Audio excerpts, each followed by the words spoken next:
សម្រាប់បងប្អូនដែលកំពុងតែទន្ទឹងរង់ចាំ Ford Ranger XL ជំនាន់ថ្មីណាឥឡូវនេះក្រុមហ៊ុន Ford បានប្រកាសជាផ្លូវការសម្រាប់ការកក់ហើយសម្រាប់បើសិនជាបងប្អូនធ្វើការបញ្ជាការកក់ឥឡូវនេះនឹងទទួលបានរថយន្តមុនចូលឆ្នាំខ្មែរបាទត្រូវបានតែម្ដងសម្រាប់បងប្អូនដែលគាត់បាញ់ទឹកបាញ់អីណាហើយមួយវិញទៀតសម្រាប់តម្លៃឥឡូវនៅសល់ត្រឹមតែ$39,900តែប៉ុណ្ណោះហើយអត្ថប្រយោជន៍ដែលបងប្អូនទទួលបានមានរហូតដល់8ចំណុចបាទចំណុចទី1បានមកពាក់ជាមួយនឹង Voice Command បាទ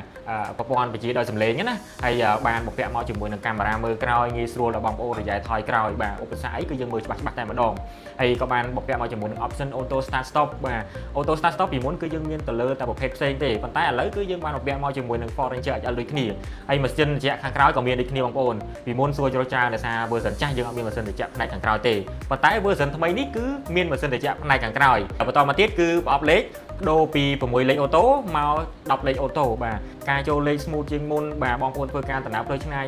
ចិត្តអីក៏ស្រួលជាងមុនដែរអញ្ចឹងណាបាទហើយប្រព័ន្ធកំណត់ល្បឿនបាទហើយមួយវិញទៀត